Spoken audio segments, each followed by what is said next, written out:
Karibu Tabora, karibu Toronto. Taarifa za kustaafu kwangu si kwamba nilizipokea, ni kulingana na kanuni ya kanisa, inaeleweka. Nilipozipokea halikuwa jambo jipya ya kunishitua. Ni sehemu ya kanuni ya utumishi, kwa hiyo haikunishtua. Miaka 66 iliyopita, yani Julai mosi 1960, alizaliwa mchungaji Elias Chimpaye Migwiza, akiwa ni Mkristo wa kawaida kabla ya kusukumwa moyoni na kuwa mwinjilisti wa wito mwaka 1992, akitumika kwa moyo Dinari ya Uliankuru, parish ya Usigala, kanisa Anglikana Tanzania, Dayosisi ya Tabora. Kwa safari yangu ya huduma ni nzuri, mara bado yuko kwenye huduma ni nzuri. Ni nzuri. Una maana gani kwa kusema nilikuwa naifanya kwa kuifurahia. Nilianza uzee wa kanisa mwaka 1983, kabla sijaoa hapo, uzee wa kanisa. Baada ya pale nikawa mwinjilisti. Baada ya uinjilisti nikaingia kwenye ushemasi. Baada ya ushemasi nikaingia kwenye ukasisi. Baada ya ukasisi sasa naingia kwenye kipengele cha kustaafu kulingana na kanuni ya kanisa. Safari yako ya utumishi ndani ya kanisa Anglikana Dayosisi ya Tabora, nizungumzia vizuri kwa sababu imeniwezesha kutengeneza mtandao wa wanandugu kwa maeneo mbalimbali yaliyopita. Kwa mfano huko Kaliwa wapo wengi, Urambo, niko Nzega manake nikiwa parish ya Ndara, hapo Uyui manake parish ya Isikizia nilipotumika, hapa Tabora mjini nikiwa natumika Isevya. Kwa hiyo hii safari yangu ya utumishi imenitengenezea mtandao wa kupata ndugu wengi katika Kristo na wengine walio nje ya mfumo wa imani ya Kikristo. Kwa hiyo imekuwa ya manufaa makubwa. Chemchem na msukumo wa wito wa kutumika kikamilifu ndani ya kanisa uliongezeka, ambapo baada ya kuhitimu masomo yake ya awali ya Biblia aliitwa rasmi kuwa mwinjilisti na kukabidhiwa parish ya Usigala. Kimsingi katika maisha yangu vitu ambavyo sitasahau malezi ya baba askofu. Sitasahau. Hata nikisema sio mbaya. Kwenye wito wangu wa uinjilisti hadi uchungaji, Bishop alinivutia kutumika naye kwa chini yake. Kwa sababu nakumbuka wakati nasoma miezi 6, kuna somo lilikuwa limeshindikana kuingia kwenye mwelewa kabisa, somo la ukiroho. Bishop amekuja akitokea Kenya, askofu kumpanga kwenye darasa letu la miezi 6, akalifundisha. Lilinikaa vizuri kiasi kwamba tulipofanya test nilipata alama 47 kwa 50. Kidogo nilipata 50 kwa 50. Kwa namna alivyoliweka vizuri somo la ukiroho. Somo hilo linabeba maisha ya Mkristo. Asipojua mambo ya ukiroho ni hatari. Linabeba maisha ya Ukristo. Maana neno ukiroho wengi wanaweza wakalizungumza bila kuelewa maana yake ni nini. Na mimi mwanzoni sikuelewa, lakini Bishop alikuwa bado haja Bishop aliniweka vizuri kwenye ile somo, likafunguka ndani yangu. Toka wakati huo nimeendelea kufurahia huduma yake ya ualimu, kufundisha. Na huwa sisahau wakati wote kwenye ibada zake napendezwa sana na Bishop akiwa anatutanguliza ameshika fimbo ya utumishi. Anapendeza sana kabisa. Kwa hiyo sitasahau namna anavyolea wachungaji. Na mimi nikiwa sehemu ya wachungaji waliolelewa naye, nimepata vitu vingi vya kunisaidia katika maisha. Kwa zaidi ya miaka 29 sasa, mchungaji Elias Chimpaye Migwiza amekuwa akitumika kanisa Anglikana Tanzania Dayosisi ya Tabora, ambapo mwaka 2015 aliitwa kuwa shemasi parish ya Ndala, Dinari ya Nzega. Na kisha mwaka 2016 aliwekwa mikono na baba askofu Daktari Elias Chakupewa kuwa kasisi na kutumwa kutumika parish ya Isikizia, Dinari ya Isevya na baadaye kutumika parish ya Isevya, manispaa ya Tabora. Mishale haikosekani, lakini katika yote tunamshukuru Mungu kwamba sikuwa na tabia ya kutengeneza kukabiliana na watu ambao nimeona wamejipanga kwa njia moja au nyingine, kuniwekea vipingamizi. Kikubwa nilikuwa namwambia Mungu, mimi sio binadamu, mimi ni binadamu, sio malaika. Nina mapungufu kama mwanadamu. Kwa mapungufu hayo naomba unisamehe. Alafu hao watu waainishe mioyo. tuwe njia moja, na Mungu alikuwa akifanya. Hata siku moja mimi sikujifunza kutengeneza kundi la kunisaidia huko pembeni kabisa, nakwambia kitu cha moyoni kabisa, kundi la kunisaidia pembeni, kuzima fujo. Nilijua kwamba mimi mtumikia, nikisimama vizuri atanitetea, nikisimama vibaya anaweza kuniona kupitia sauti za watu. Na hilo wakati wote nilipokuwa nikiona dalili za namna hiyo, nilikuwa narudi kwa Yesu kumwambia, Bwana Yesu, wewe ndiye uniita, ndio uliniita. Si wazidi wengine wote ambao wanatumika ama walishatumika, ni binadamu mwenye madhaifu, damu yako initetee. Na nilikuwa nafanya inaisha, amani inaendelea kutiririka katika huduma na katika ushirika wa ndugu. Kwa kipindi chote alichotumika ndani na nje ya kanisa, Mchungaji Migwiza anashuhudia mafanikio makubwa ya kiroho na kimwili katika ukuaji wa Dayosisi ya Tabora. Huduma zetu za ukasisi ni huduma za sehemu kubwa za kiroho, na wakati huo kanisa Anglikana Tanzania lina madayosisi mengi yanaongozwa na mababa maaskofu, lakini kwa dayosisi yangu naona kuna mabadiliko makubwa. Dayosisi ya Tabora sasa dayosisi yenye hadhi chini ya baba askofu Elias Chakupewa. Kuna ofisi ya mtendaji wa dayosisi, kuna ofisi ya mratibu wa vijana, kuna ofisi ya mratibu wa uinjilisti, kuna ofisi ya mratibu wa umaki na kadhalika, ukiacha ofisi kuu ya baba askofu.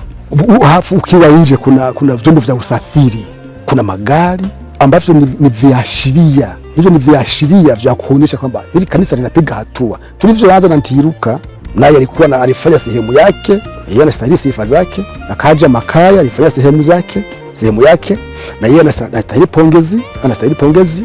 Lakini Bishop Chakupewa alipopewa fimbo ya uongozi ama alipokalia kiti cha utawala, kimsingi amenyanyua kwa sehemu kubwa maendeleo ya dayosisi. Sasa dayosisi ya Tabora hakuna askofu akuja akaikimbia. Badala yake ni dayosisi ambayo kila mtu anaweza kutamani kwa bishop wa dayosisi hii, kwa sababu ya maendeleo yanayoonekana kwa wakati huu. Ni sehemu ya dayosisi zenye hadhi zinazotamanika kutumika. Hata kama ni mchungaji, hata kama ni mwinjilisti, anatamani kutumika katika dayosisi hii. Mwinjilisti anatamani kuwa mchungaji ili atumike kwenye dayosisi hii. Mchungaji anatamani kwenda kutumika katika dayosisi hii, kwa sababu dayosisi inajionyesha ilivyo chini ya uongozi wa Bishop Chakupewa. Vijana wa kike na wa kiume wanaochipukia na kuwa na wito wa kutumika ndani na nje ya kanisa wanapaswa kuzingatia maneno haya ya busara kutoka kwa Mchungaji Elias Chimpaye Migwiza. Maisha yetu yako mikononi mwa Mungu. Hata hivyo, kuna maeneo ambayo tunamwomba Mungu atuwezeshe kutumika katika dunia hii, hasa kazi za kujitegemea. Umri wangu ni mkubwa sasa, kwa hiyo nina miaka 66. Hiyo miaka 66 ni uzee. Sasa mzee anahitaji support, kushikwa makwapani aweze kusema vizuri. Mzee anahitaji support, kushikwa makwapani aweze kusema vizuri. Kama Mungu ataona linapendeza, anaweza kalifanya hilo, ili mzee kama mimi niendelee kupata support yoyote ile. Vijana nachowaeleza na huwa nawaeleza sana ni kuelewa ulimwengu ulivyo. Hii ni karne ya 20, hii ni karne ya 21. Sasa mambo ya nyuma, elimu za nyuma na za sasa hivi zinabadilika. Kuna mifumo ya mambo mengi mapya yanayoshitua. Kwa hiyo nawaambia vijana waelewe ulimwengu waliomo, waelewe karne waliomo. Ni karne ya mabadiliko. Sasa hayo mabadiliko yasibabebe kama vile mto unavyojaa ukabeba kile unachokipitia. Wasimame kwa kuchunguza neno, kuto kuingia kwa haraka katika kila mfumo. Kuchunguza kwanza, kutafiti.